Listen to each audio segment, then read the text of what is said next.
everyone, and welcome back to Death Stranding 2. This is episode 21. Last time was very ghost mech centric. We rode against them in a highway in the sky, investigating headless riders, and then we took out the ghost mech factory after having a reunion with an old friend, Victor Frank, brother of Igor, the original recipient of BB-28 from Death Stranding 1. Very curious that that has been placed at this point in the game, where we're starting to have some questions about not only BB-28's past, but the past of Lucy and Neil and Lou and the original Lou. And what the hell's going on? We'll find out. Charlie has let us know that there is another main order for us to pick up, so we shall see how we go. Nothing like a warm shower after a hard day's labor. Am I right, Sam? About that ghost mech we saw carrying what appeared to be a coffin on its back. I wonder if that coffin was somehow connected to the beach. I distinctly felt the presence of the dead from within its armor. If you could deal a blow powerful enough to bypass its defenses, it might be enough to stop it in its tracks. Failing that, you could always concentrate your attacks on a single location on its body. I wish that his shower dialogue that always comes up as like a new piece of dialogue would not be the first thing that plays. Dolman, let's put a pause on the shower. I know that you probably miss being like a human and all, but we get it, mate. We get it. Let's open up the ring terminal. There are some new posts for us on the social strand service. A few, by the way. Just a few. The Ghost Hunter says the Headless Riders unmasked. I finally figured out the truth about the Headless Riders who have been attacking porters night after night. Can you guess who was behind it all? Turns out the rumors about an all-new model of Ghost Mech were true. Fortunately, the Ghost Mechs responsible for terrorizing the roads were sent packing after a fierce battle. That hopefully means there will be no more attacks on porters for a while. But there's no way of knowing when the Ghost Mechs might come back. Be careful out there, everyone. Zero fucking credit to me, by the way, who did all the work. Knowing what's behind the attacks doesn't make them less scary. I'll be taking extra care when I travel at night. You get one like. You would have got more if you mentioned that I was the one who discovered and dealt with the issue. Did you get a cool patch? I introduced Tomorrow to VR training, and now she's totally hooked. She's already racked up a bunch of S ranks in the Porter Mastery program and received some cool patches for her troubles. Now she's obsessed with doing even better. Have you got your hands on any of these patches yet, Sam? I love that there is this element that Tomorrow's this tar-traveling ninja warrior. You know, just out of nowhere, by the way, when she wants to be. And also getting some insane Porter and VR training while we're at it. I mean, fucking hell. Let's see what she's capable of. I'm doing all the work here. Benjamin's chimed in to say, using your EX grenades. I just heard of EX capture grenades. Apparently you can instantly take down a weakened large BT by chucking one into its mouth. What's more, you'll also be able to grab their BT crystal. Some of you might be struggling to defeat large BTs. If so, I highly recommend giving EX grenades a try. Hit a weakened larger BT with an EX grenade to temporarily slow down their movements, making it easier to land an EX capture grenade right in their mouth. Get this one grenade, throw it at it, then get another grenade, then throw it at it. Not all BTs make it easy for you to throw EX capture grenades into their mouths. If you're struggling, don't forget to use normal EX grenades as well. That's a good tip. Didn't have that when we were going up against the fucking lions compared to the hand spider. That was a different one. Maybe it just resonates. The metagenomicist. I've been investigating the musician's recording of that mysterious voice. I've played it so many times. My pet chiral creature started imitating it. It's kind of cute, but I can't help but wonder why it's doing it. We've been listening to it as well, but it seems the animals don't seem to be moved in any way. Maybe it only affects creatures that come from the beach. It's possible. I need to spend a bit more time observing the behavior of my chiral creature when it picks up the voice. How interesting. So they've been playing it for chiral creatures and it's been getting imitated. But actual animals don't seem to be affected by it. That's cool. Animal shelter staff, the emu's taken a shine to us. We finished checking out the timefall-resistant emu you brought us. It doesn't look like any of its parasitic chiral microbes have spread to the other animals. The emu's really loving life here. Come say hi sometime. So it's not something that can just be like passed through close proximity. Oh, this is cool that we get to see this. Take a look at the suit design up close. This is the new suit that we got from some Junji Ito illustrations. I've sent you some design data for the suit I gave you. You can use this pattern on the outside of the DHV Magellan as well, or on the wall of your private room. It was drawn by the one and only Junji Ito, so you should definitely check it out. He's alive and well during the Death Stranding. The fisherman, what the logs show us. Thanks for completing that order, Sam. I'm making progress with the log analysis, and I'm getting an idea of what happened when the Lord of the Tar Lake attacked. One thing that's clear is that I owe my life to my friends. When they fell off the ship, they drew the Lord away from the ship, and that was what allowed me to survive. The Lord went after my mates. Straight after that, the ship got caught up in the tar currents and was dragged straight to the bottom of the lake. The ship was smashed to bits as it sunk into the tar. I think this is when I got thrown overboard. One thing I'm curious about, though, is why all the temporal and atmospheric readouts from that moment are so skew-if. There's no rhyme or reason to them. At any rate, somehow or other I washed up on the shores of the giant tar lake, alive and in one piece. Maybe it's because time and space work differently inside the tar currents. I've got to keep looking inside the Lord of the Tar Lake for the sake of my friends, if nothing else. I'd be grateful if you could help me. And that's cute. Tomorrow just says, Sam, thank you for always supporting me.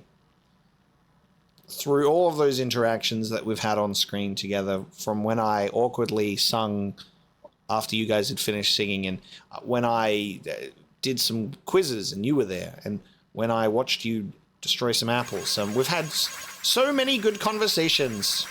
And like that time I went to rescue you, but it turns out you didn't need rescuing because you're a secret badass. Very good, tomorrow. Can't tell you how much I'm aching to have a cutscene where they have a conversation that lasts more than 3 words. Will the game give it to me? I fucking hope so. I hope so.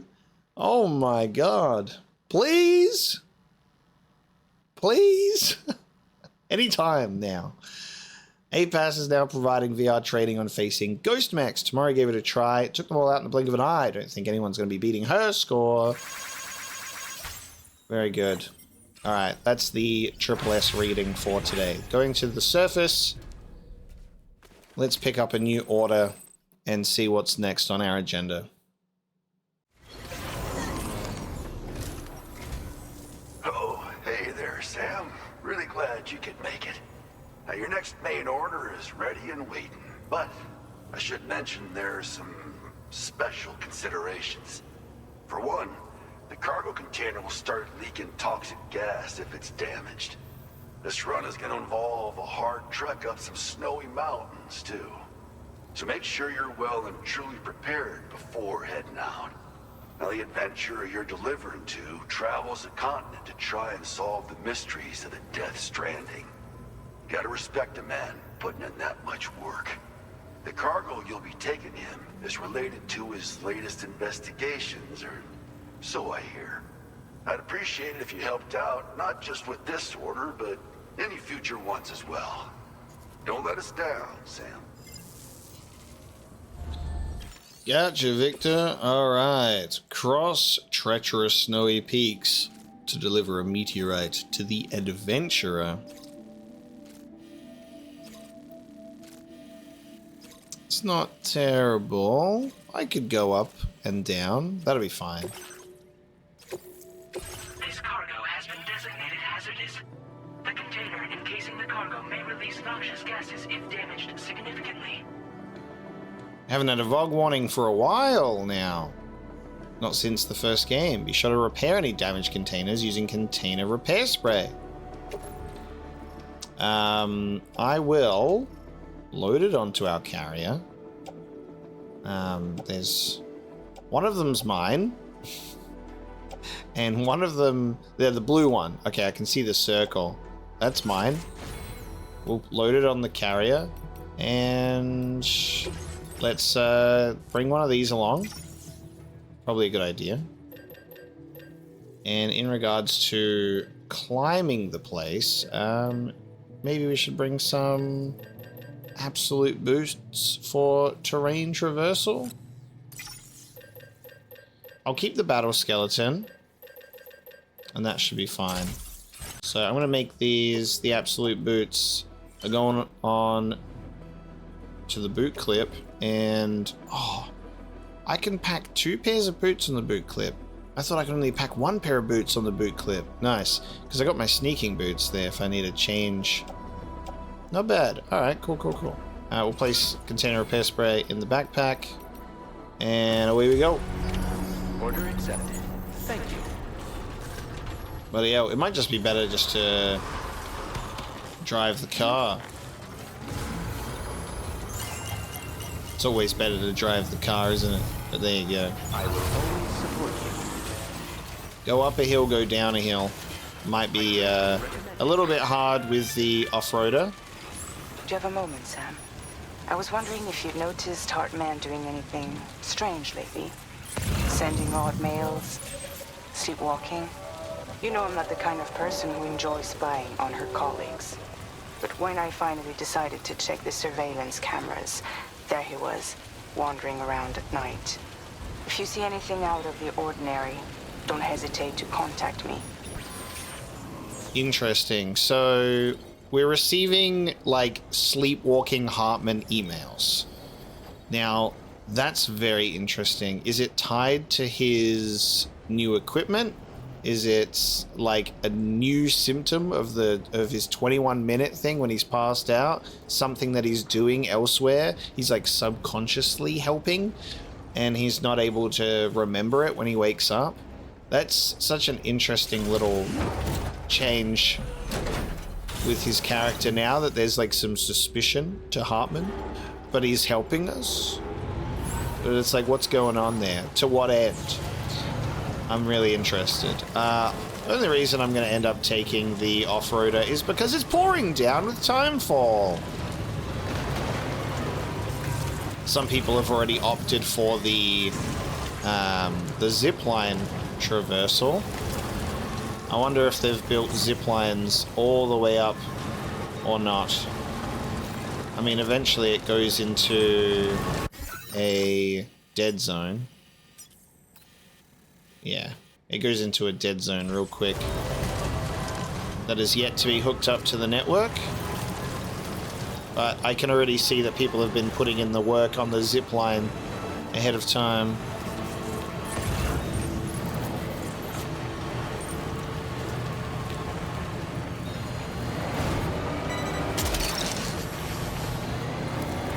Under Fragile will show us the surveillance tapes, and we can see for ourselves what Hartman is doing.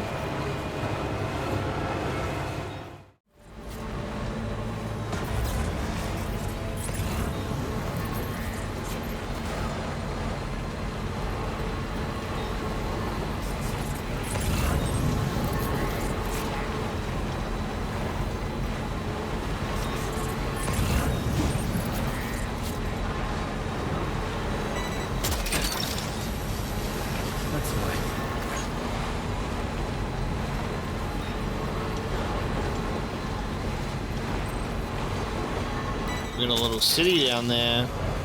South Fort Knot, maybe? Is what the name of that place might be. Here's our little adventurer's place. Pretty simple to get to. No music on our journey for today. It was pretty straightforward. Go up the hill, go down the hill. Security measures lifted. Weapons detected. Let's get a move on. Be advised that usage is restricted inside the...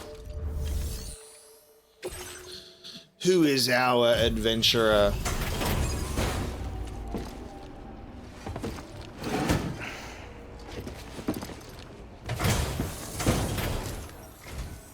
Hello, and thank you for stopping by.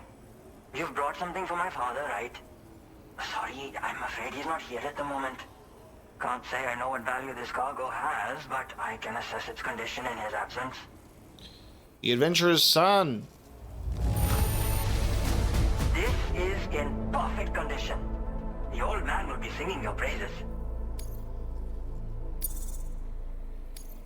Now display your current porter grade. Thanks again for the delivery.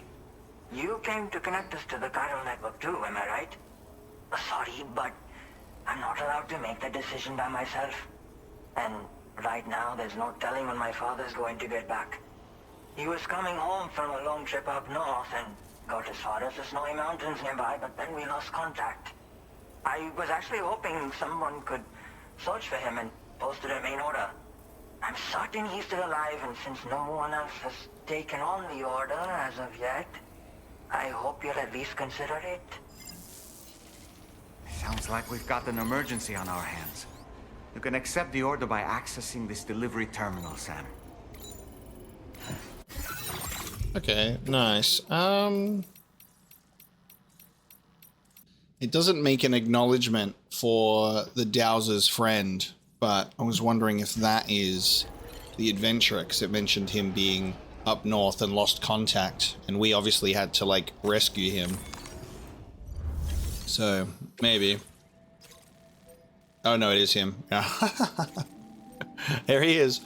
Rescue the adventurer from the snowy mountains.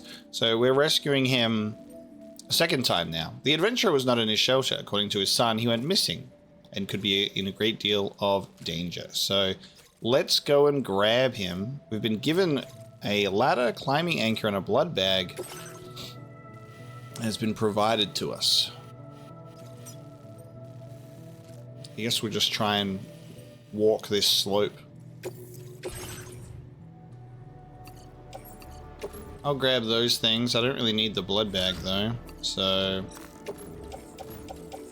into the private locker it goes.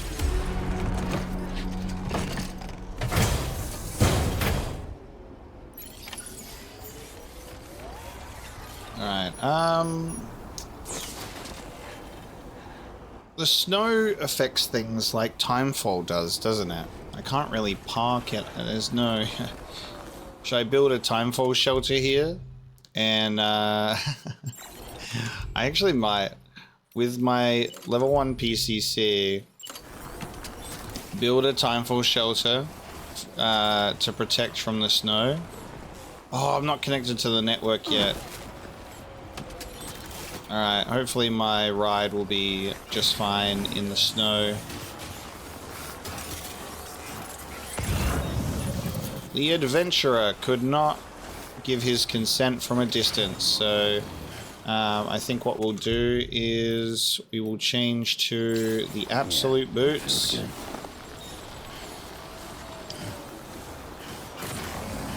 Last time I decided to walk in the snow instead of driving the vehicle. It was just a whole lot of nothing.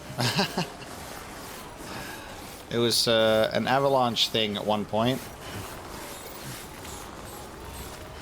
And it was cold and miserable. Take care, Sam.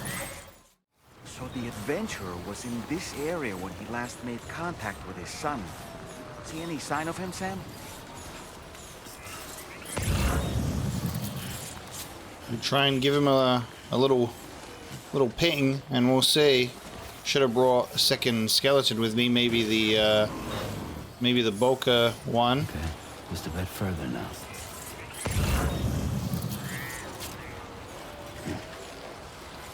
Is he going to be underneath the snow?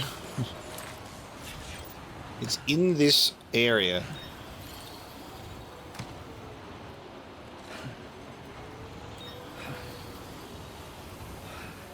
Catch your breath, mate. And let me drink some water. Okay, let's see. See if anything stands out in the old scanner. It did say something about a climbing rope, so maybe I should have should plant a climbing rope kind of here, and then just go down. And then we'll see what happens with our ladder. I have to take it from Make a floating carrier.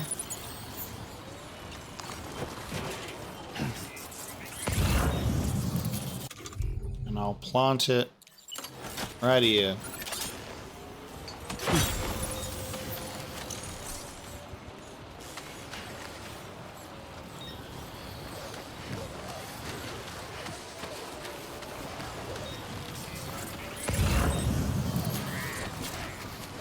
Adventure. Oh, hang on. Wait. Should I? Can I call out? Will he call out if I can't yell while I'm on the rope? Apparently. Can anybody hear me? Hello? Surely this should be a thing, right? My name's Sam. I'm Sam.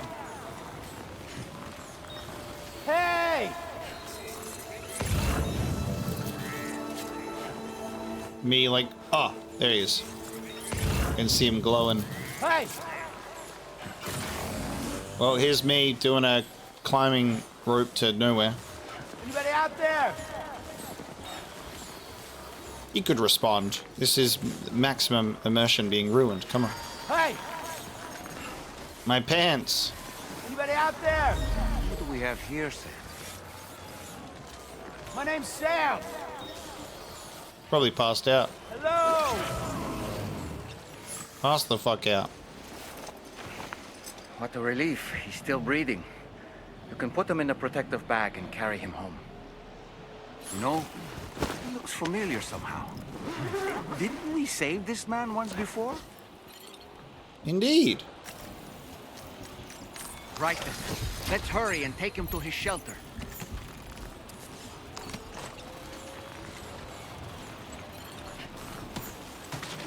That's okay. Just pick it up and put it on the thing. You got it. Be responsive. Thank you. I had taken my finger off the trigger a whole 5 seconds before. Thank you. All right. Come on, old man. Let's get you out of here. I think the way with these pants, we'll see how we go, but the way back should be a little more chill than the way there. We had to go up a really big slope. But mind you, it's exactly what I said. You take the walking route over taking the off-roader, and it's just kind of... Well, I guess I'll put on an audiobook and listen to 20 chapters before we get to our destination. Good climbing anchor there. Very, very useful.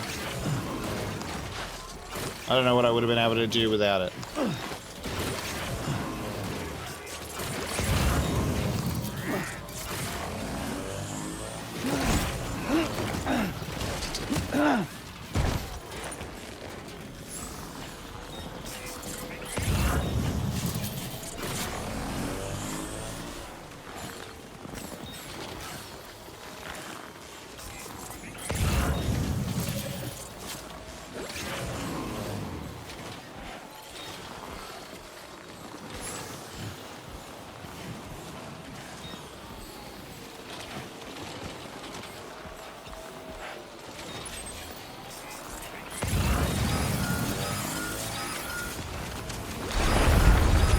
Great.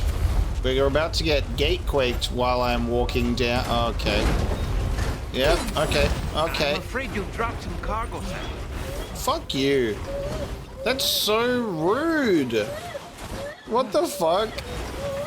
It made me, like, slip and get thrown? What the fuck? Are you sure Oh we should be my- traveling without the adventurer?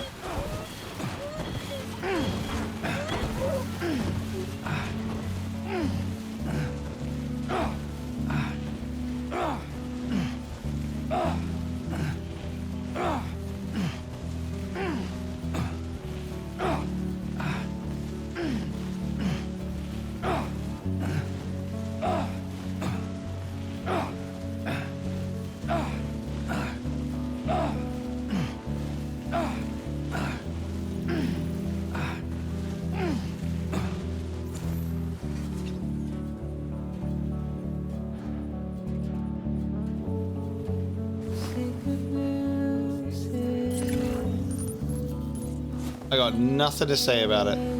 I can't. You gotta be fucking shitting me, bro.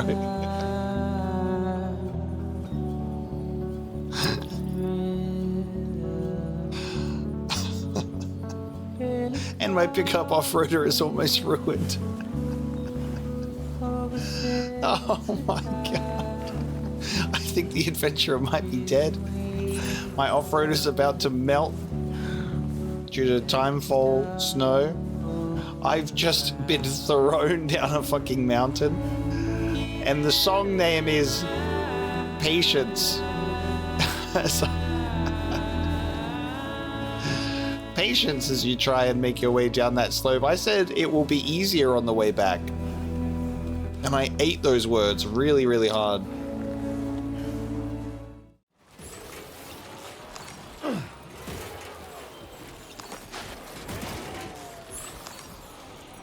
Trying to see if we can circumvent a little bit of that Gatequake avalanche. But we'll see how we go. But I return with the adventurer, safe and sound. Maybe not getting thrown down a mountain this time, and maybe we'll get connected to the chiral network, and then we'll be able to take our off-roader and get that repaired in good time. There we go. All right, I think if we were to go any further down that way, we'd be in a massive danger zone for a Gatequake.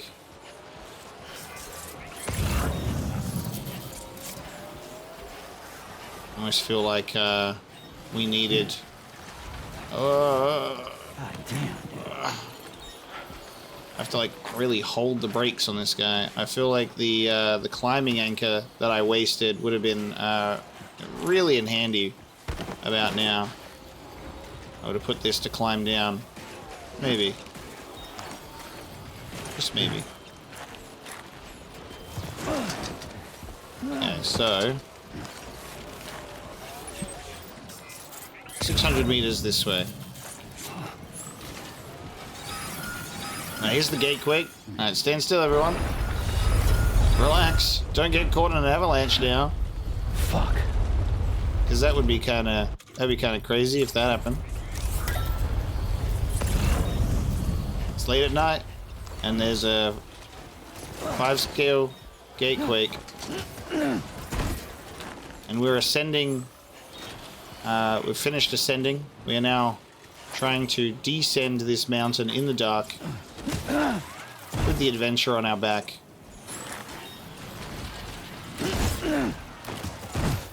Perfect. That was a flawless descent. Can't see shit. There we go. Look at that. Beautiful. Couldn't have planned it better myself.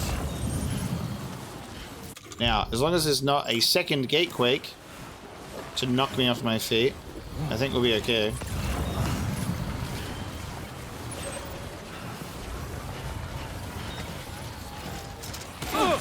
Oh, jeez.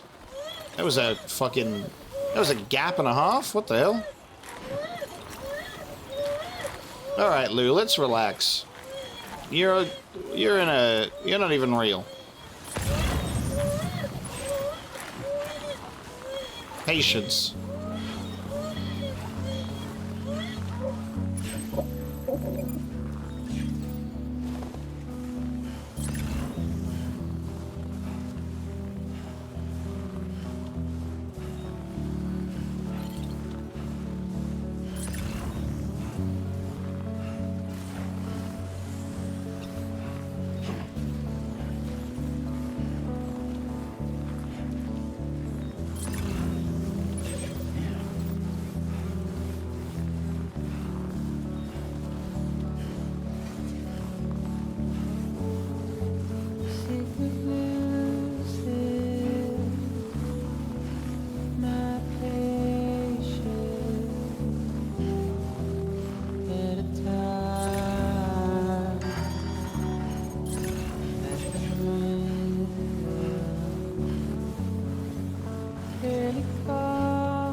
There we go. We've arrived back at the Adventurer. And everyone's here and unharmed. And nobody slipped and fell or got caught in a Gatequake avalanche. Isn't that beautiful? Let's deliver this guy to safety for a second time. This time to his son. And maybe we'll get put on the network.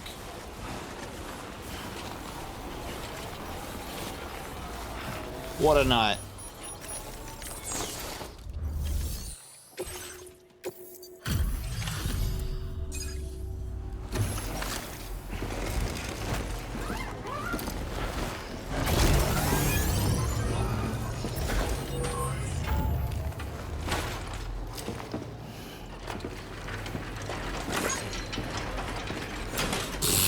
That is so dumb. Oh, I knew I was right to trust you. Thank you for finding him. I need to assess his condition right away. Please wait. He's doing better than I expected, actually. Should be back to normal with a good night's sleep. Yep, he never fell, not once. You've been a true friend to my father.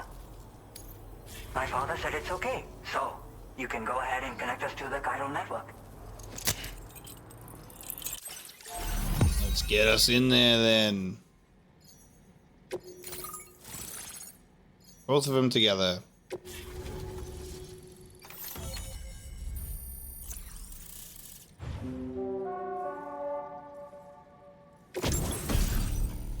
Ooh, climbing power gloves.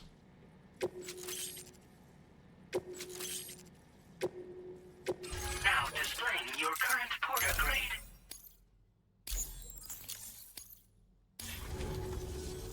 Connection confirmed. Seems to be working fine. Thanks for that. I'll have my father take a look at the cargo you brought me a little while back. But knowing him, he might vanish the moment I turn around. People have given him a nickname. The Adventurer. He takes it a bit too far sometimes, but it's not like he would stop if I asked him to. Anyway, as my way of saying thanks for tracking him down, I've shared a schematic for climbing power gloves with you. They can help you climb steep slopes and grab cargo more easily. But don't take my word for it. Try them on for size and you'll see. Yeah, he disappears without warning and comes back with just as little fanfare. And there are times like this where he doesn't come back at all. That's why I have to impose on people like you to go and rescue him. One day you'll understand, he tells me, like that's supposed to make it okay somehow. They strengthen and enhance all movements you perform with your arms when worn. They make climbing steep hills less taxing. Even the simple act of picking up cargo is faster and smoother. You can also use them to draw cargo towards you from a short distance away, so you can grab it. They help you punch harder as well and keep your balance more easily. My father told me that he came up with the whole concept with the help of some people he met on one of his journeys. Said it was based on some stranded cargo or something, I think. I'm afraid I don't know much more than that, but I do know my father absolutely swears by them. Thank you again for bringing him home. Good luck and safe travels. Much appreciated, Sam. You should get plenty of rest. Frostbite can be serious. We have to make sure you're not showing signs. Another thing, we need to talk about Hartman's situation. Come and see me when you get back to the DHV Magellan. Order completed. Well done. Okay. My floating carrier. A mind of its own. Let's go get some rest on the Magellan that has rocked up here for us. Let's park this vehicle on there as well. Get this fixed up.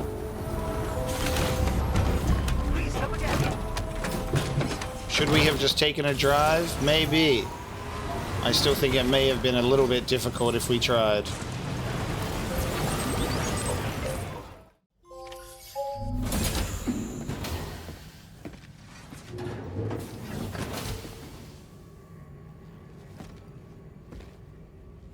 This is going to be a common theme now. The apple cutscene. Look, so many more apples now. They're all okay.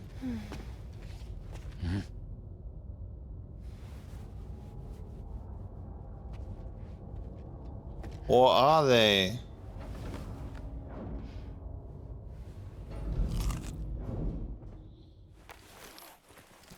What did he mean by this?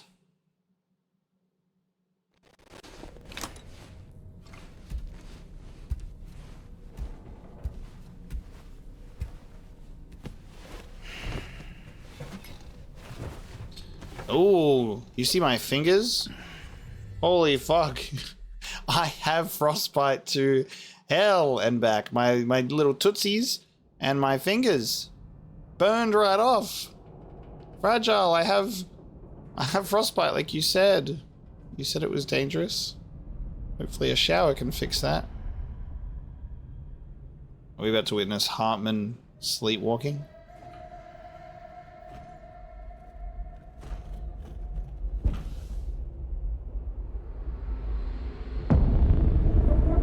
Oh, I hate that. I hated that.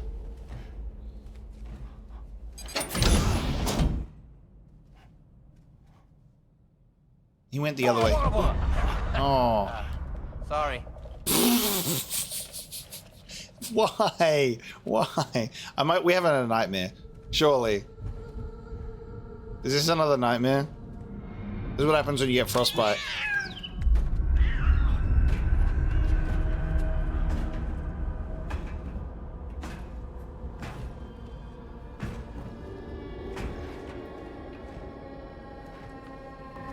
Oh my frostbite, dude. Holy shit.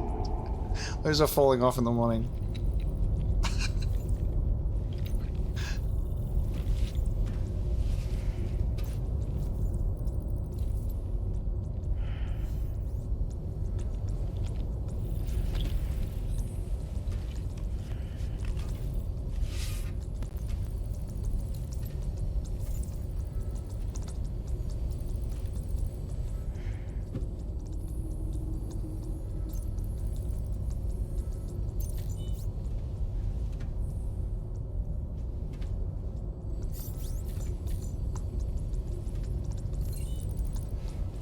Hey, Sam.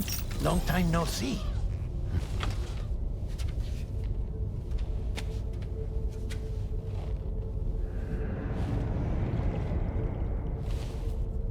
It's me, your old pal, Dead Man. This is a nightmare for sure, right? Sorry if I gave you a scare. While Hartman is off conducting his near-death excursions, I am borrowing his body. Are you insane? My soul is normally confined to the beach, but for 3 minutes, I get to be here. How's that possible? Because he has my heart. You're telling me that's... My parting gift to Hartman, yes. Per his request, I bequeathed it before departing on my one-way trip to the beach. He put so much stress on his own that it had grown quite weak. If and when it failed, mine was meant to serve as insurance. But as you can see, he appears to have become rather attached to my heart. His finger never far from the proverbial on switch. Which is why I've been able to assume control of his body. Come here. It's good to see you, Sam. I told you in Mexico that someone had falsified BB-28's records. But in truth, it was yours truly. My intention was to leave no trace of a second BB-28 or of Lou. I wanted you to be free to live your lives, unburdened by the past. But then, well, everything changed, didn't it? You lost Lou, and needed answers to make sense of it all. 30 seconds remaining. So, I decided to access the network servers from within the beach. Security isn't as strict over there as it is here, you see. So that was you? That's right. I am the one who dug up the information about Lou's past. Your very own Hartman was me all along. 2. Administering shock. Stand clear.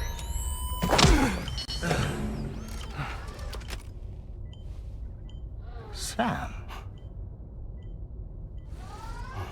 What's going on? And where are we? Sam. Poor Hartman here is understandably confused. If you give us a moment alone, I'll explain things to him. Oh, okay. Wow. Oh, and episode 9. Puppets. Well, I've apprised Hartman of the situation. It's not unlike my own experience. A soul finds itself in a puppet and then acts as a puppeteer. One's ka can reside in any vessel to which one has a strong attachment. Human ha or inanimate object. It makes no difference. That's amazing. I was like, this is gonna be a nightmare. We're gonna wake up. Everything is like lending itself to a nightmare. It's Charlie. We've received an emergency distress call from the Eastern Environmental Observatory. I urge you to access the Adventurer's delivery terminal and pick up this main order immediately.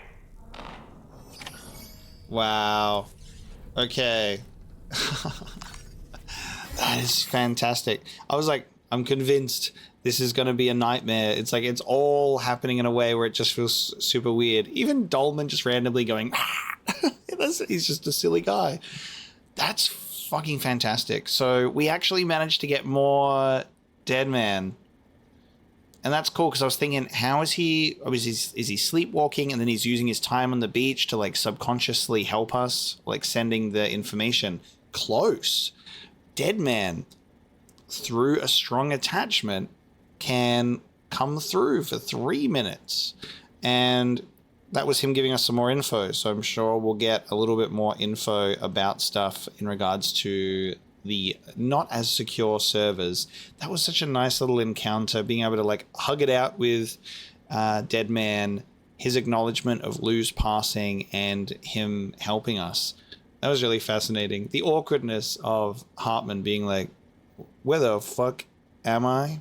I'm really excited for this episode title of Puppets, because I'm hopeful that that means we're going to be getting Dolman backstory stuff about his car being put inside of a puppet.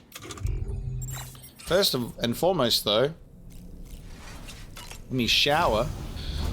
Let me hopefully get rid of this... oh, there he is. Let's hopefully get rid of this frostbite.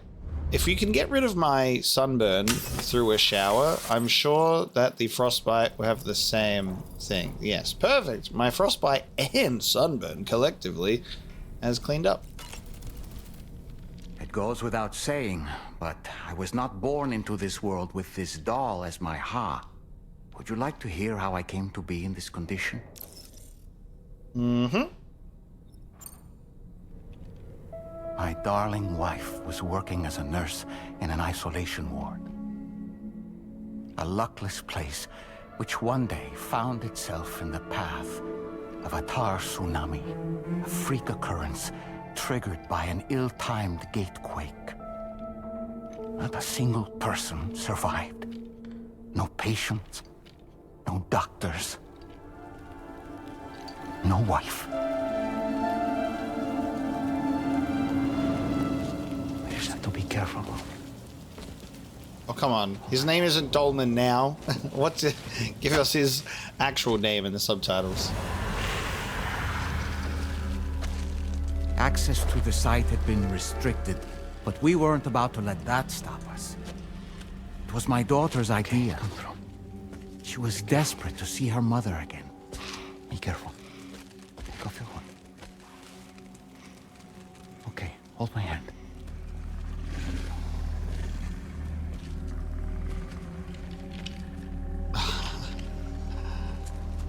Okay.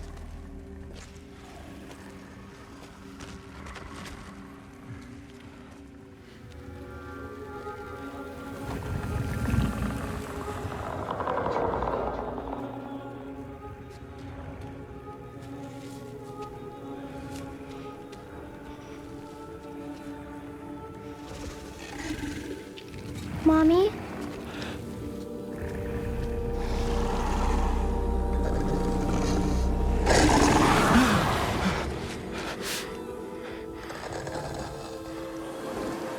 It's me, honey. It's me.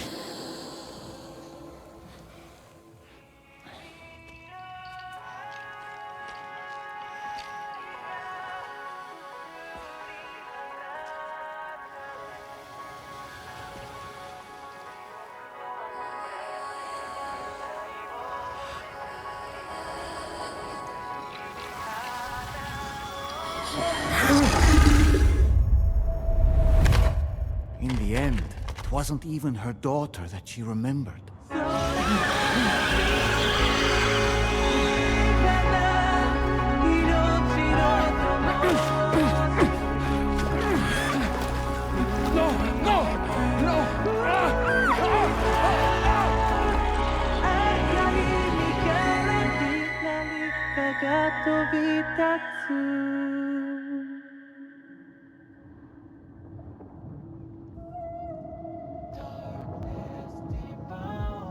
Before we knew it, we were swallowed by the tar, battered against the rocks, and eventually coughed back up into this world.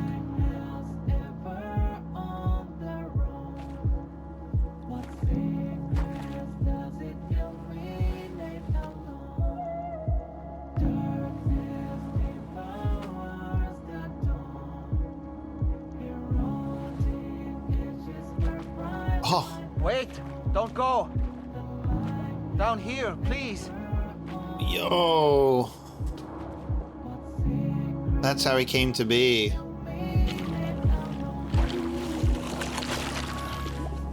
Hello, little one. You cold?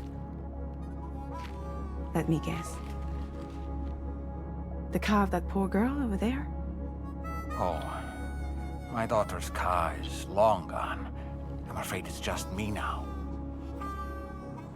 She died, but for whatever reason, her soul was unable to move on because it ended up here in her doll, stuck somehow. My baby girl would have been left here all on her own. So I liberated her, forced her car out with one solid push. And she was free at last. Free to leave this world and go to where the dead belong. Just as I would have done, had I not gotten stuck myself.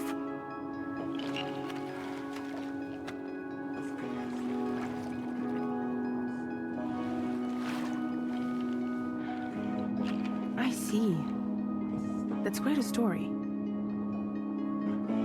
Believe it or not, I've been looking all over for you, Mr. Spirit Medium. As you can see, I'm of no use to anyone.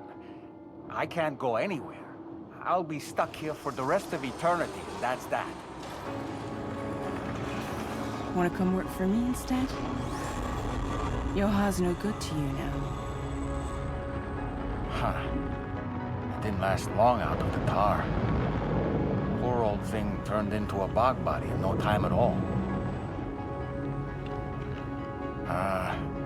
You think you could bury them for me?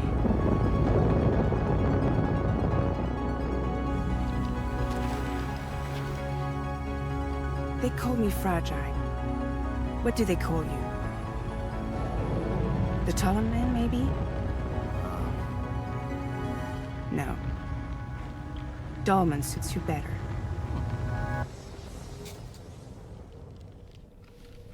If Fragile hadn't come looking for me, I'd almost certainly still be lying in that dreadful tar bog. But your soul's trapped in that doll forever? Perhaps. But if I could break free from this thing, maybe then I can be reunited with my daughter. When that happy day might come, I cannot say. Wow, that was a powerful little flashback there that I've been waiting a long time to get. And a really nice scene with Fragile and Dolman as well. I love that it's like, what's your name? Tolan Man. No, Dolman Man. He's like, sure, why not? I don't have a real name. And I'll never tell. Really, really beautifully sad and tragic as well, though. So there was a corpus entry that was added for Bog Body also. But yeah, this is how Fragile says, want to come work for me? I'll pick you up. We'll see what happens. Let's have a look at all of these little additions that we got here. We'll start with the fisherman from last episode. Why not? Born and raised in a colony of preppers on the shores of an enormous tar lake in Central Australia, the colony was small and its people survived on fish caught in the tar. One day the fisherman and his mates went to catch the biggest of them all. I'm pretty sure that I've read this. Have I not read this? Maybe I didn't. No. I was like, have I read this? Maybe not. I'm confused now. After sailing south for 3 days, they finally encountered their quarry, but their delight quickly soured as they realized it was a giant catcher. The crew panicked, but before they could turn the ship around, they were struck by a huge wave. His mates were flung overboard, where they were quickly swallowed up by the monster. By the time he regained consciousness, he had washed up on the Tar Lake's southern shore. 2 twin brothers had found him, tended to his wounds, and explained that a powerful whirlpool seems to have brought him ashore. 2 twin brothers. Okay, we haven't had that come up yet.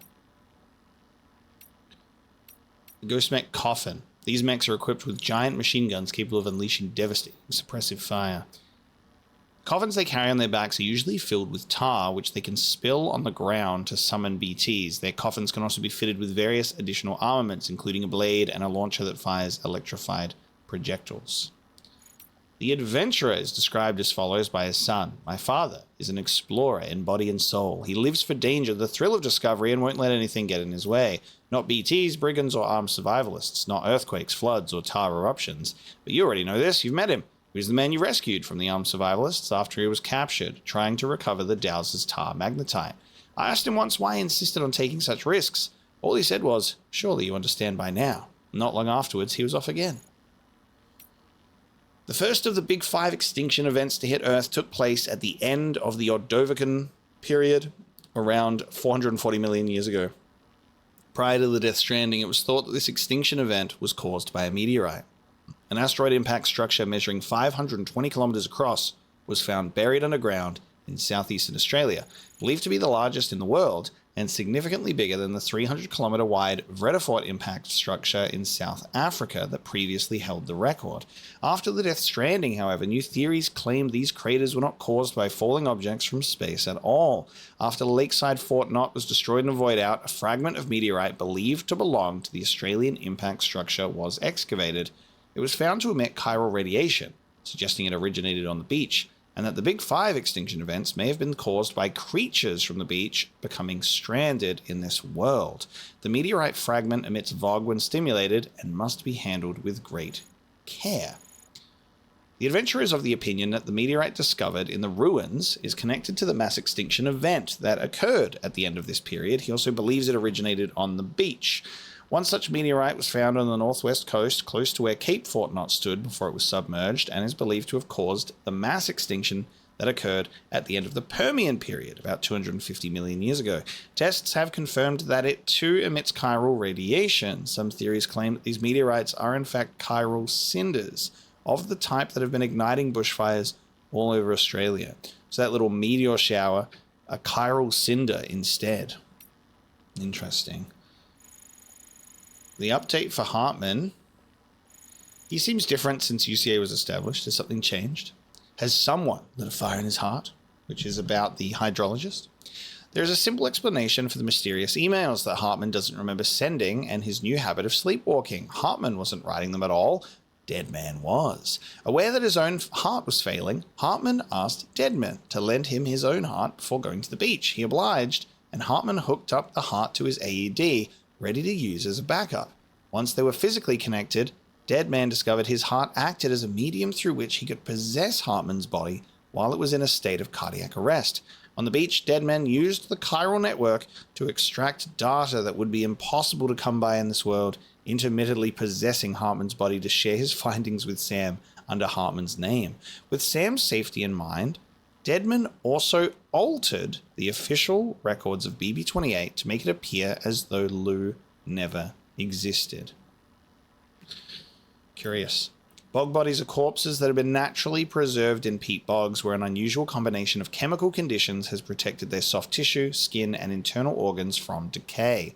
One of the most famous examples is the Tolland Man. Okay, so that's the reason for the nickname, who was discovered in Denmark in the mid-20th century but lived around the 5th century BC. The corpse was so well preserved that even the expression on his face resembled that of a living person, and it was even suspected to be the body of a recent murder victim when first found. Bog bodies are sometimes labeled third-type preserved corpses. When a corpse is submerged in tar, time elapses so slowly that it effectively stops, allowing corpses to be perfectly preserved indefinitely. This is a new post-stranding phenomenon, with tar-preserved bodies now commonly referred to as fourth-type preserved corpses. In the case of Dolman's daughter, her soul entered a doll and was never able to cross over to the other side. Dolman therefore placed his own soul within the doll, pushing out his daughter's and allowing her to go to the world of the dead where she belonged. That is just such a sad sacrifice and something beautiful that he did for his daughter. And when that scene ended, I went, man, I really forgot that I put Dolman in Joker colors. Because once it transitioned back here, I was like, oh yeah, you are in a custom outfit. I did what any father would do. I pushed my daughter's car out of this doll, and she was free at last. Free to leave this world and go to where the dead belong. Thank you for listening to my story, Sam. But enough about me. It's time I let you focus on your job. As I mentioned before, I lost my wife to a tar tsunami. And after she died, she turned into a geyser. My daughter was unable to accept her mother's passing. She pleaded with me to see her again. As a medium, I thought it was within my power to grant her wish, so I gave in and took her to the hospital where her mother had died. It was the worst mistake I've ever made. Damn. I thought it was the right thing to do, taking my daughter to be reunited with her mother. And when we arrived, we played her favorite song, hoping for a reaction. But it was too late. She had no memories of our time together as a family. She was no different from any other gazer. To be honest, I already knew that deep down. My daughter's heart was swallowed up by the tar soon after, as was mine. And eventually, my car became stuck inside my daughter's doll. A prison very much of my own making. I couldn't tell you how long I lay there, until finally, someone came. Fragile, looking for fellow doomed sufferers to recruit to her cause. I wouldn't be here if it weren't for her. Is that recap in case you accidentally skip the cutscene or something? It's so interesting that that comes right after the cutscene where he just told us that information. I dare say tomorrow may have mastered her unique abilities. She can complete the apple aging exercise flawlessly and with remarkable consistency. It's been a boon for her confidence, and I am ever so happy for her, as I'm sure you are as well. Woo-hoo-hoo! Look! I feel as though I've seen those glasses before. No matter what misfortune may befall him, that adventurer is going to keep exploring the continent. I just know it. Is it the primal calling that compels him to make these journeys? Or perhaps he's become addicted to the thrills that come with experiencing the unknown. Regardless of his motivation, when I see how distressed his son is, I want to do what I can to get him home safe. Okay. Frostbite cured, Dolmen's past, unearthed. Go to the surface. Deliver the chiral decontaminators and sedatives to the Eastern Environmental Observatory.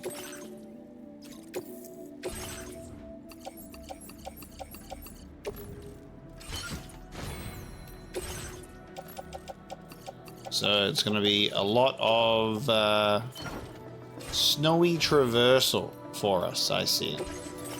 A lot of snowy traversal. I don't think we really need cargo grenades, to be quite honest with you. But we're taking the off-roader, because going without it to get the adventurer, that was something. Thank you.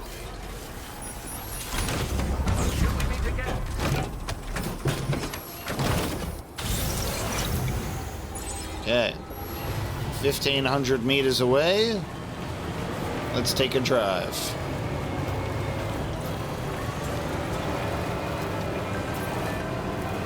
I found a hot spring. On my way back from my latest adventure, I came across a hot spring near the Motherhood. There aren't many of those in Australia. I took a dip and immediately felt better. It's as if energy was coursing through my body. My injuries also healed up. If you're nearby, try having a dip. It's miraculous. I dug that hot spring. I don't believe it. Someone created that. Well, in that case, thank you very much. The hydrologist had a part to play. Feels good. That's the way. Snag.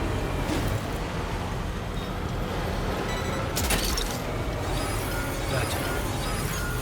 An avalanche is expected. Are you... Oh my god. That's the way. An avalanche is expected. Look out! Sam! Ooh! An avalanche is expected. Holy shit.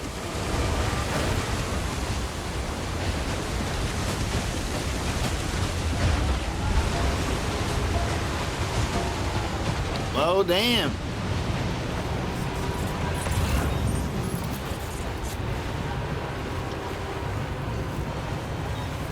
Generator's fine. So we got our actual avalanche coming in properly. Well, isn't that nice? Trying to get everything we can for the Eastern Observatory.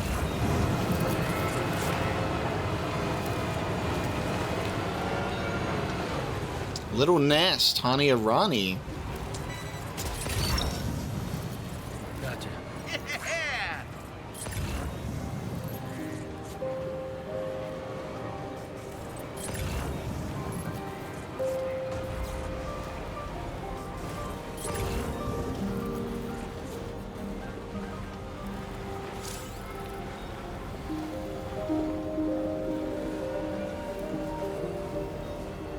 Classic.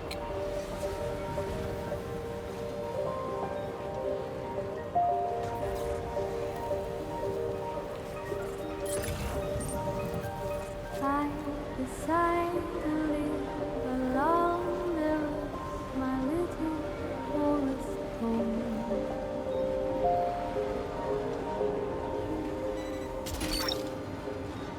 You're mine. My tiny nest is built from trees I ran 1,000 miles from the east.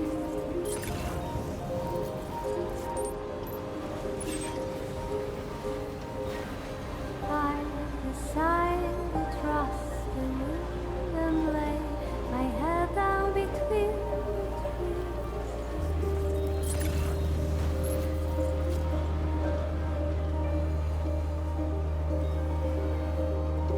See in silent shade like the sun and moon is by my side and light is never. Very nice. Arriving to the Eastern Environmental Observatory.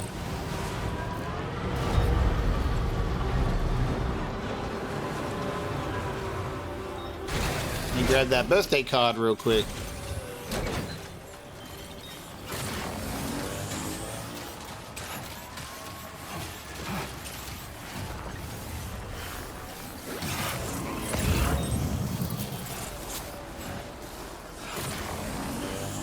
There's a ladder. The ladder looks pretty long. What a thrill. That floating carrier is not coming with me. The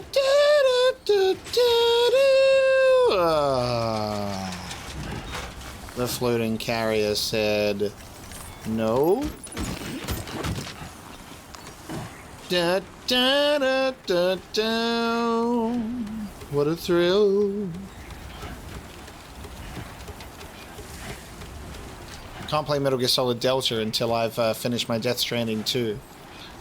You can't have more than one Kojima experience going on at a time. It's too much for the brain.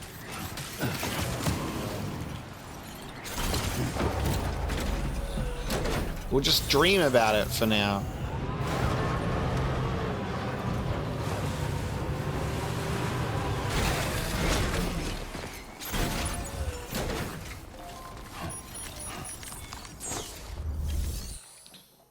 Okay, Ridge Frost. What a name for a guy who lives in the snowy mountains by a bunch of ridges. That's a very good name. Alright, we'll deliver you this cargo first, then you can have the rest after I know who you are. Oh. Hey. You actually made it here, huh? Or am I just imagining things? Right. Now check that cargo of yours. Who's this? You kept this in incredible condition, man. Truly the work of a master porter. Truth be told, been waiting a long time for this moment. But I always knew you'd come my way. Go ahead and use your Cupid to get me online. You got it, boss. Got a couple of gaps in here. Oh yeah, that guy. That guy. I know him.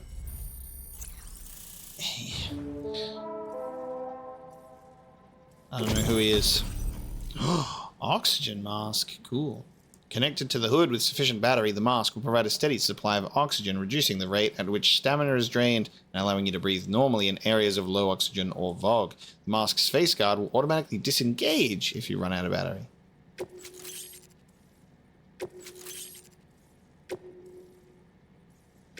Now displaying your current porter grade. Alright. Connected to the network. Which means I can finally start fixing up this observatory. In case you haven't heard, we've been seeing an increase in chiral density in every region as the network has expanded. More instances of strange phenomena outside network coverage too. And I've been told this is indicative of plate gate emergence. You know, after being alone all this time, I wasn't sure I'd be able to stay the course. Till you arrived with that life-saving cargo. Should be all set to hold down the fort now. Not exactly a one-man job, but I'll do my team proud. Oh, I've shared schematics for an oxygen mask with you.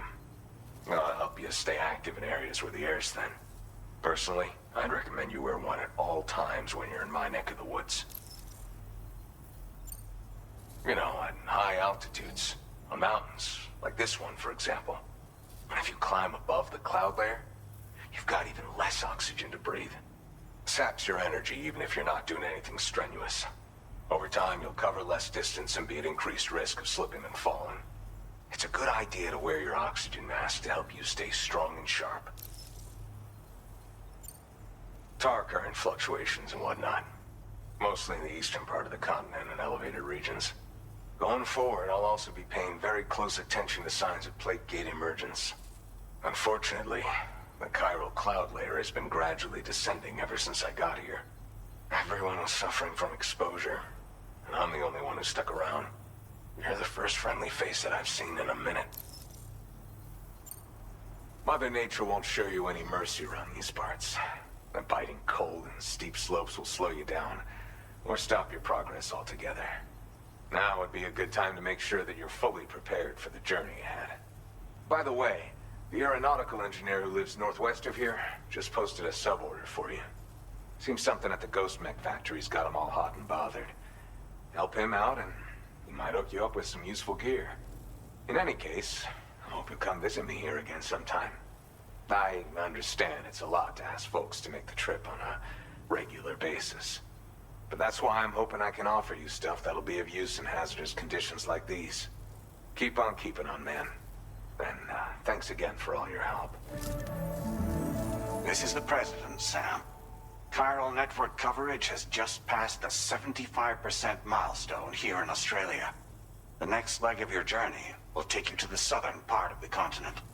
Once the remaining regions have been integrated into the network, the manifestation of a new plate gate is all but guaranteed.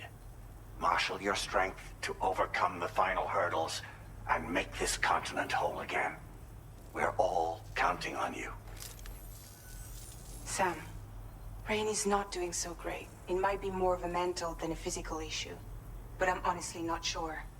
Do you remember the doctor from the Motherhood? We think she should be able to help ease Rainey's anxieties. It was Tommen's idea. We already reached out, and she said we could come visit anytime. Since the Motherhood's within the Chiron network, we can use the Magellan to travel there. Once you've made it back to the ship, just head to your private room and settle in. You can use the trip to catch up on sleep. But if there's anything you need to take care of before we depart, now would be the time to do so. Don't know if we can trust the President. Sam, I'm contacting you via a different protocol. This private mode affords me a direct connection to you alone. It seems Drawbridge has reason to suspect that APAC may have been involved in the production of ghost mechs. This possibility concerned me as well, so I conducted my own investigation and reaffirmed that APAC's underlying technologies are iterations of an older Bridges framework. What I'm getting at, Sam, is that the guilty party is not APAC, but Bridges. Which is to say, the UCA may also have some involvement with ghost mech production. This would perhaps explain why firearms and other weapons have become commonplace on the Australian continent. The UCA's precursor, the United States of America, had a prominent gun culture. Though Americans first took up arms to liberate themselves from British colonial rule, they retained the right to bear arms so that they might defend themselves against future government tyranny. APAC has no such designs, of course, but Higgs has used factories to obtain weapons in an attempt to subjugate the continent through violent action. And so, the people of Australia have, in response, been forced to take up arms in self-defense. A distinctly American philosophy, and one which would appear to have spread to this continent. The more we seek to unite the people with metaphorical ropes, the more essential sticks seem to become. This particular situation is one that I feared might come to pass, which is precisely why I determined that it must not be the UCA, but a civilian organization which takes the lead in expanding chiral infrastructure. But if the UCA is indeed somehow implicated in these events, it may dramatically alter the calculus. I realize it must be vexing not knowing what to believe, Sam. Should I learn more, I'll contact you at once. For my part, I have a favor to ask. I must insist you not disclose that we've been in direct contact. There's no telling who may be involved with what at this stage. Order completed. Oh, they've done it. They've done it. They've given you the now you don't know who to trust part. Is that even the president? Is it an AI? Colonel, turn your video game console off right now. Where are we? What are we doing here? Ah, that's a good hook, because here's the thing.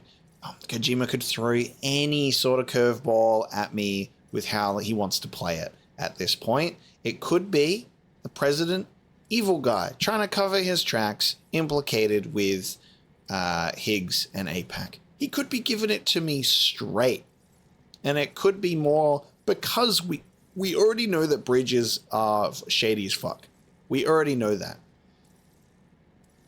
But could the sins, the ghosts of the past, be also affecting the present while APAC is trying to do good and Higgs is kind of fucking it up on some sort of old UCA bridges mentality with some of that kind of stuff? Who knows? It's a very exciting premise. Apparently we're not allowed to tell even the people that we trust the most that we've been in contacted on private mode. I mean, he's glowing red, for God's sake. I mean, it's a very visual cue, but who knows? I can't confidently call bullshit. I can't confidently call bullshit. But there's a private mode. The interesting part is we clue on to APAC being potentially, part of this whole thing. And then the president contacts us being like, hey, I heard you knew about this. So we're under surveillance. Or like our obvious like conversations that are taking place. That's all publicly recorded. Clearly, the president has access to that because it's now established there is private connections like this that look a little bit more sinister. And maybe if Fragile communicated with me privately instead of over the network, we could have, not clued him in on it. But yeah, we've conducted our own investigation and we've found that our own office is not guilty. So you made it here safe and sound. Give me a sec to check order data. I hope that we tell Fragile. You're not the one I expected to bring this in. Glad you were able to find it. I'd like to share this with you. Hopefully you can make good use of it. A battery-powered balance recovery unit fitted with posture-correcting vernier thrusters. The unit will activate automatically to stabilize the user should they lose their balance. The stabilizer also contains its own battery. I've been reviewing materials allocations. Made it so you can withdraw more for fabrication if you like. Now displaying your current porter grade. The stabilizer is a device that can be attached to your backpack. When you lose your balance while carrying cargo in the field, It'll help you to regain control. In areas with uneven terrain where it's easy to slip, it's a very useful piece of gear. Though it's only now made its way here. You probably used one back in the UCA, so I'm guessing there's no need to sell you on it. Requires battery power, though, so keep an eye on your charge level when you're running it. My way of thanking you for everything. Stay safe out there, man. Order completed. Okay. And what do you got for us? Deliver the Ghostmech factory cargo to the aeronautical engineer. So we can make a nice little trip down south.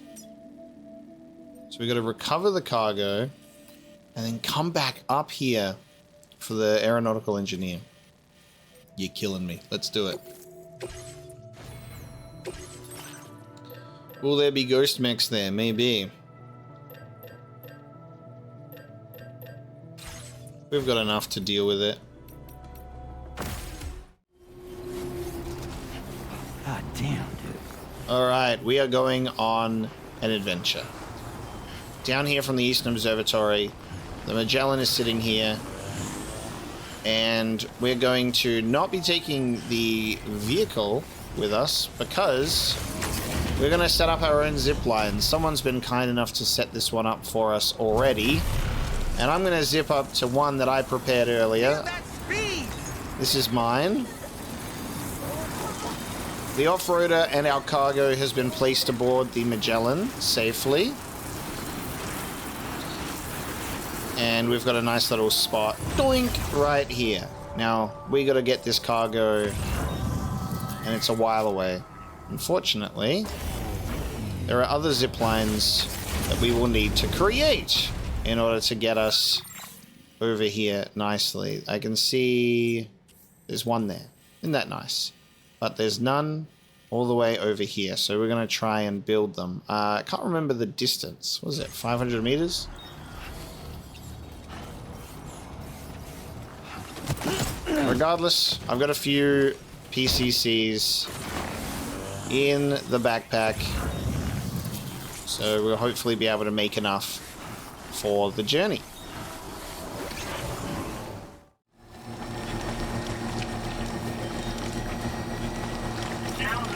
Alright, we're making another trip.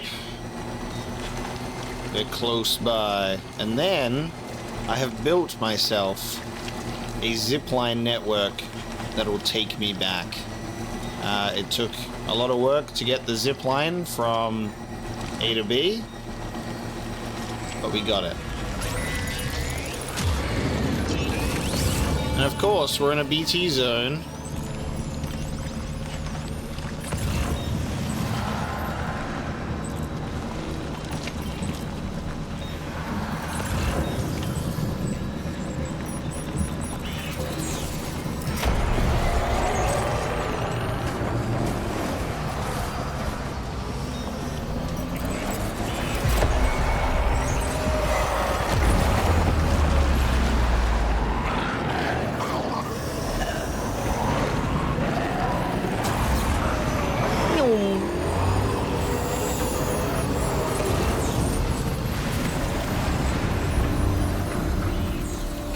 Such an awkward spot, this one.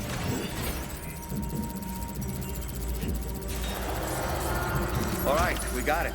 Let's deliver the cargo to the aeronautical engineer.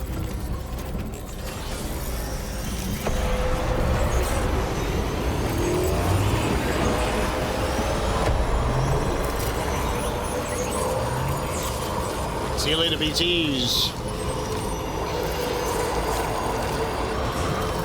We up and out of here. Alright. The trunk that was left here out in the open came in handy. We'll leave it here. And away we go. On my zip line. We're going back, baby. So here we go. You'll see the full journey that I've done, which will take us all the way back to the Eastern observation facility, the observatory.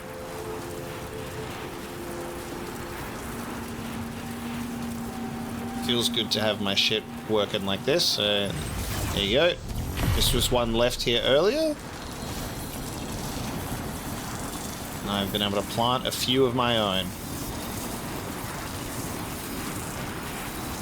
This is the southwestern section of the Central Highlands.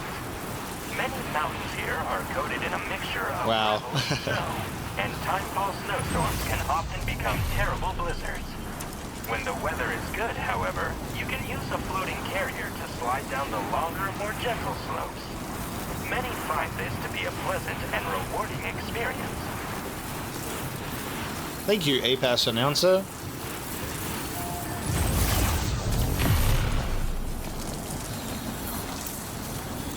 What a network.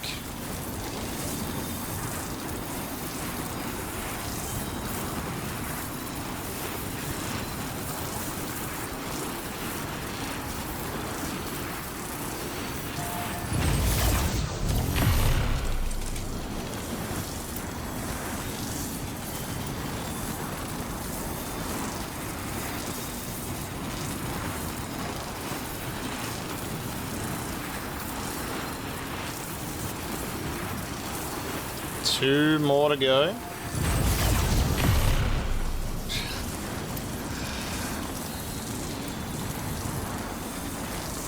Two more of my own, anyway.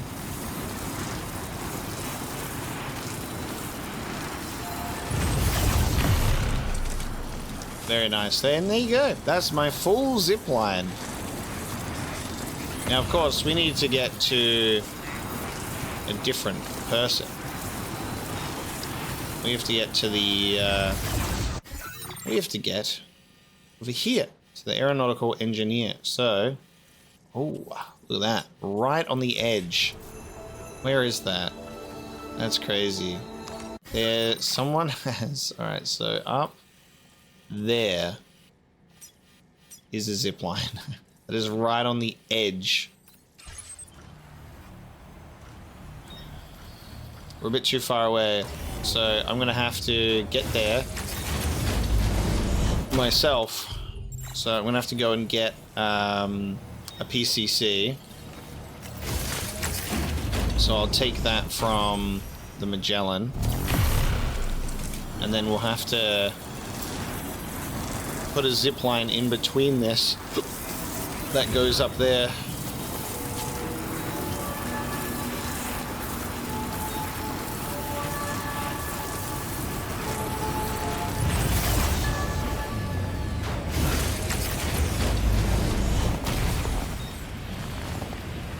Here it is there. Can that reach it?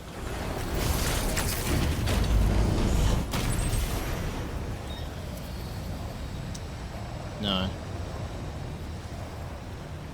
It's only reaching that one, so I'm gonna have to put one in between in order to get there.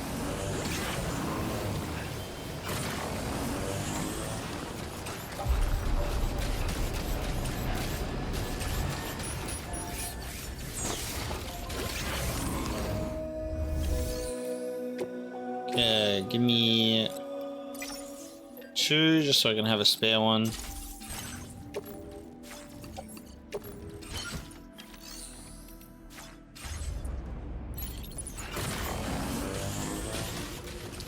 Now let's place this one in a sensible location, maybe up there a bit, by this bridge.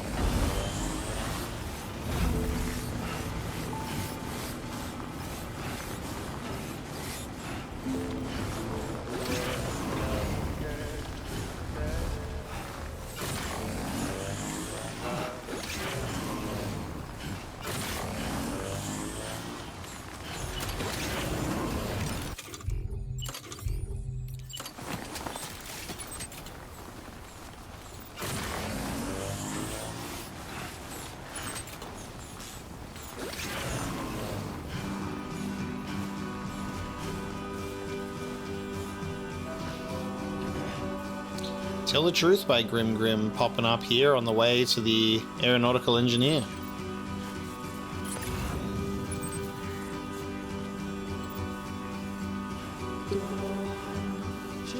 Music to build ziplines to. There you go. Oh, Nice.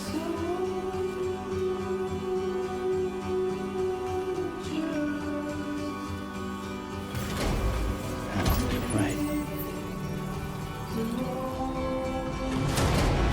Construction process now complete.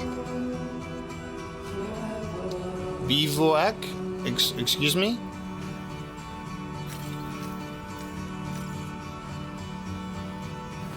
What? Isn't that supposed to say catch breath? Oh my god, look at poor Dolman.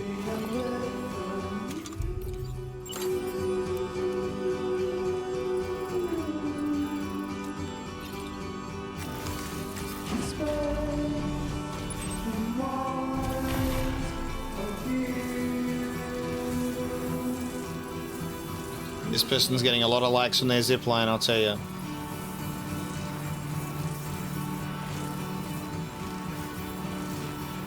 This particular area is known as the Cloud Sea Valley. The valley was formed by a gatequake, which caused a large section of the ridge leading to the peak to collapse. From here, the clouds can be seen to spread across the sky like an ocean. However, do not let the scenic view distract you, as there are many steep slopes from which you can slip and fall to your death.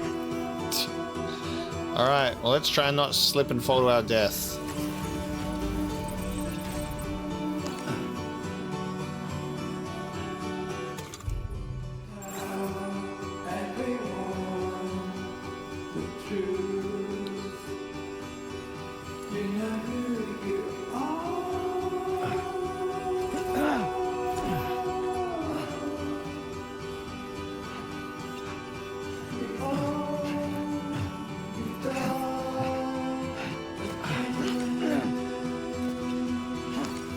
Yeah, sure. Do a barrel roll. Could use some water.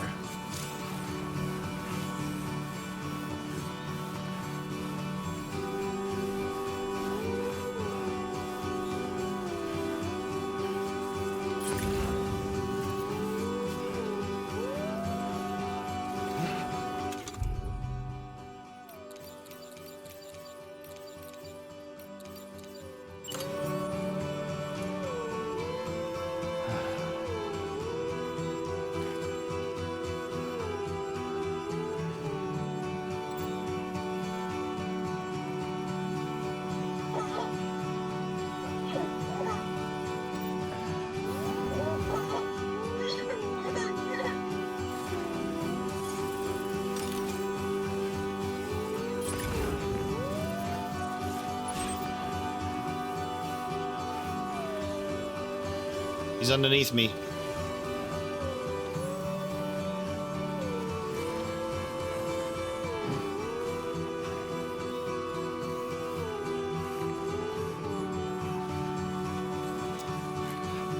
This is gonna be one hell of a way down. God damn, it's cold.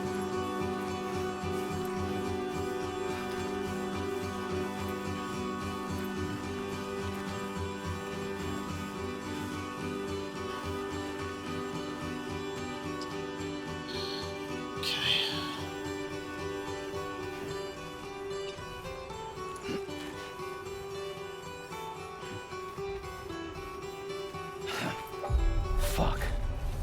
That zip line definitely took us somewhere a little bit high up. There you go. It allowed us to get here in the end. And we'll get connected to the network, hopefully.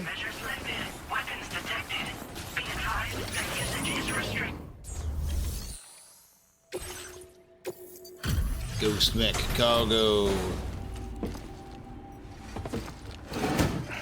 I'm a bit bloody cold. Must have been quite the ordeal hauling yourself up here. I salute your dedication. You found the cargo I asked you to recover, I presume. I'll go ahead and take stock of what you've brought. Excellent work. I'd swear this cargo looks fresh from the fabricator.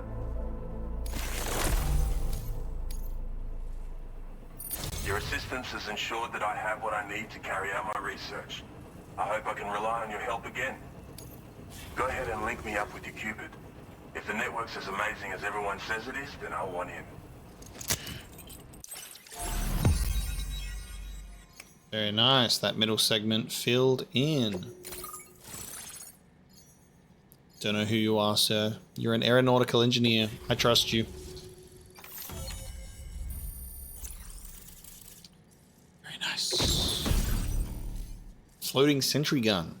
Nice. And the cargo catapult's been improved. They can now launch Sam. Now displaying your current porter grade. So this is what it's like to be on the network. The computational capabilities are far beyond what I anticipated. Amazing. Oh, and it's already yielded a useful result. Let me share this data with you. It's for a floating sentry gun. Toss it in the air and it'll hover in place, after which it'll target and engage nearby hostiles. And since it fires MP bullets, you don't have to worry about unintentionally killing people. But that's not all. I've refined the design of the cargo catapult so that you yourself can climb inside and be launched into the distance. A useful option if you want to bypass particularly rugged terrain along with your cargo in a single quick trip. I mean, I have to say, it's incredible what the chiral network can help us achieve. I can climb into it? Bloody oath you can. It's an innovation made possible through the application of my research. The core launch mechanism hasn't changed though, so you can't steer the pods like traditional aircraft. But you can adjust your trajectory to hone in on a landing point once the parachute is opened. Traveling by air in this fashion is an efficient way to traverse uneven terrain with minimal effort. Of course, you want to make sure your flight path is clear of obstacles before you launch. It's entirely possible to fly smack bang into a wall if you're reckless, and that would hurt. A lot. Yeah, some people should think twice about using catapults, but I'm pretty sure you'll be careful. If you deploy them wisely, you can use sentry guns to keep your enemies occupied for a while. And while they're distracted, you can sneak into secure locations or break contact with pursuers and make your escape. They've got all kinds of strategic applications, really. But they're not capable of tracking BTs, so don't expect them to help with those. Anyway, I created the guns by using the network to combine data from the cargo you brought me with my own research results. This means they can be fabricated using existing materials. Yeah, the chiral network's pretty impressive, isn't it? Thanks again. I'm glad we could meet. You've given me a renewed hope for the future of my work here. Come visit me again. Maybe I can find a way to make your work easier too. Order completed. Thank you, mate. I'm bloody freezing. Can't wait to get home and take a big hot shower. Deliver emergency medical kits to the adventurer. Deliver chiral sonde prototypes for the high altitude investigations. I'll take that because that's on the way back. That's close by. See how we go cargo wise though. I might need to fabricate a little floating carrier.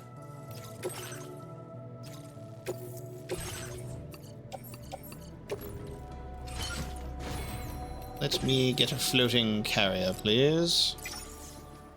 Otherwise I'll be in trouble. And I got another PCC that I can make another zip line to get me back out of here.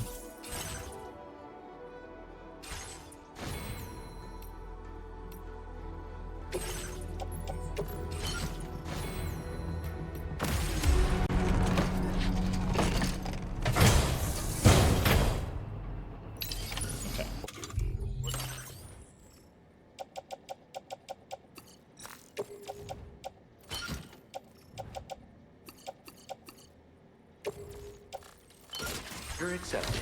Thank you. Okay. Yeah, what are we looking for? It's down this way?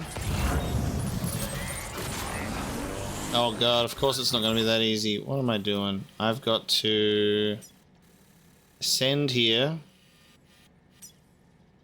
We've got a bit of equipment there. Oh mate, alright. Cargo catapult there too, alright.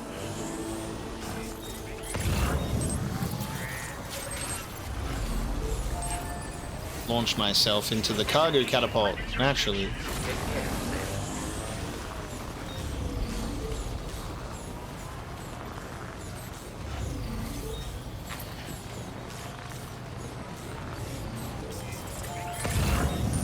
That's another piece of equipment that I did not utilize in the previous game.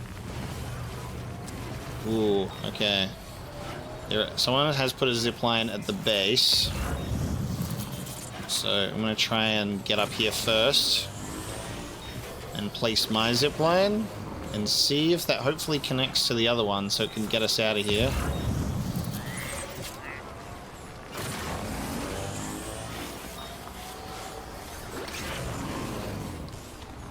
Might be a bit too far, but we'll see. Come on, legs. You got this.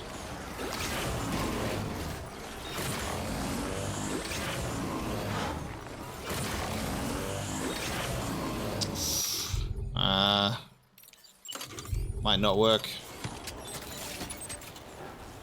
Okay. Or, okay, it can reach that one. But this one, if I change the angle, oh, perfect. Cargo detected. Get that fucking floating carrier out of here. Nice. Ooh. Hell yeah. And so that's where that zipline's going. Construction process now complete. Okay. What? This is the prompt for catching breath, like resting. Ah, bivouac is a temporary camp without tents or cover. Interesting. Didn't realize that was that popped up. Didn't it? He used to just say catch breath. Wild. Learn something every day. Down we go. Nice little angle on that one.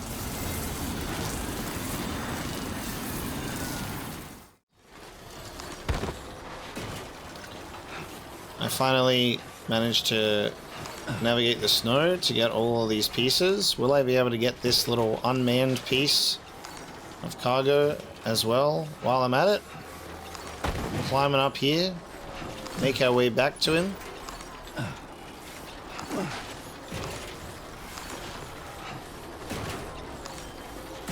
I'm gonna need to have a little rest to get some stamina back because it's getting dangerous. One of Sam's biggest adventures yet on this mountain.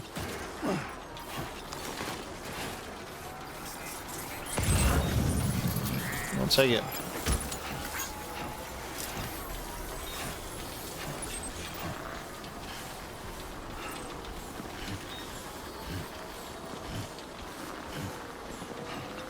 A lot of people living up on this snowy mountain, you know?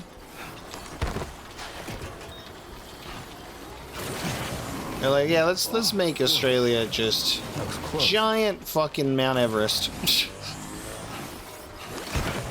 And everyone lives up there. And they all have a fun time. God damn, giant moon.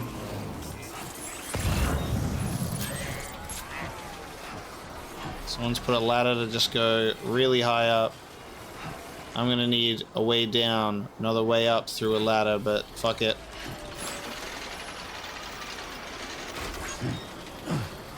Maybe we'll work our way over to, there we go, yeah, this is a nice way down. And there's a climbing rope for us. There you go. Alright, down we go.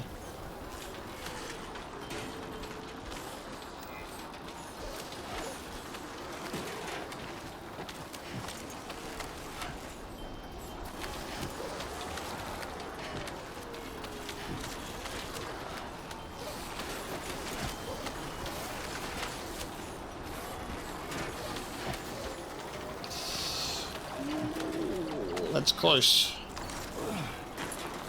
Very nice.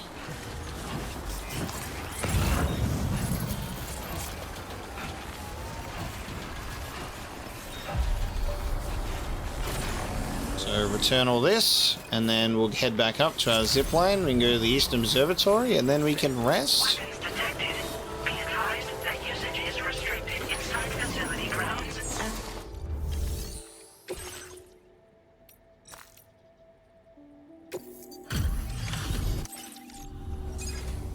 Sure you're okay?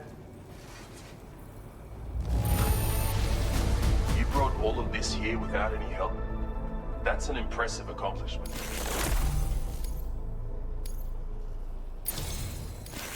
You've actually inspired me to come up with a new idea. I'd love it if you could try it out. But you've just given me... Okay, cool. He's come up with a blood boomerang, apparently. More materials on hand means more options at your disposal. Now displaying your current porter grade. I've improved your blood boomerang, he says. Both its damage and maximum range have increased. The chiral network is really coming clutch in that regard. It's enabled me to perform all sorts of simulations to test potential upgrades. Anyway, be sure to give your new and improved boomerang a try. As for my next project, I'm thinking of developing something with cosmetic appeal. You know? I hope I can count on your support for that. Take care. Right on. And now, Well done. we're gonna give him this one. See if that will tick us over to 3, maybe. Glad to have you. And sorry for the hassle. Reviewing the order data now. Where did you find this cargo? Of all the things I never expected to see. Thank you so much for bringing it.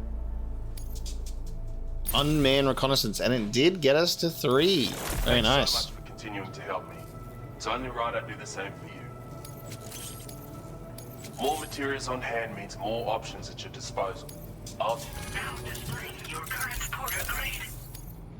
I expect you'll be needing this on the road ahead. Why don't you take it with you? His cosmetic approach.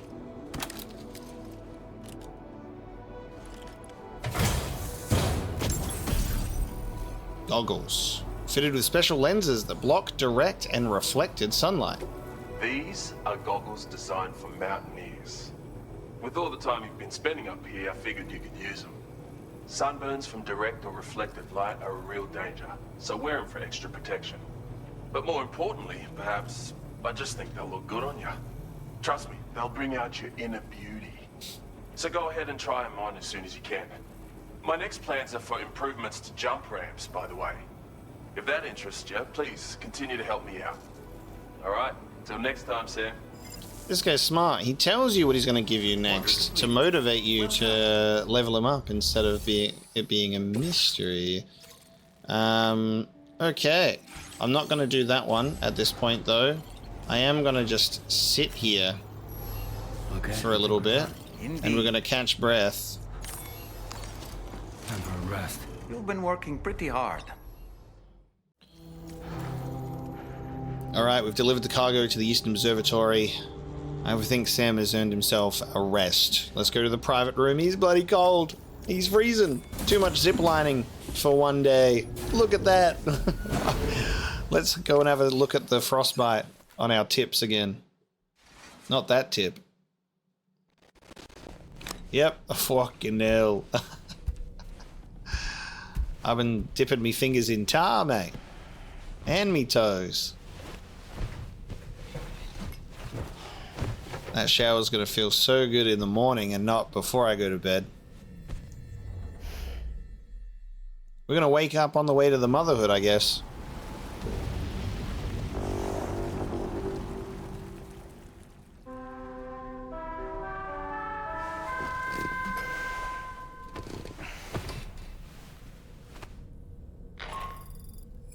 Good morning, Sam. The DH-3 Magellan is currently docked near the Motherhood shelter. An escort arrived a little while ago to take Rainey inside. The doctor has requested to see you as well. Head on over whenever you feel ready. Alright. What do you have to say about that, Dollman? Nothing new? I'm having a shower.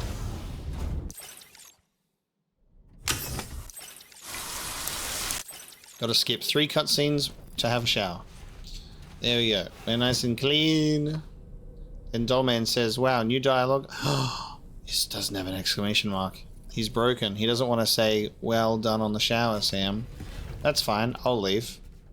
I can see when I'm not wanted.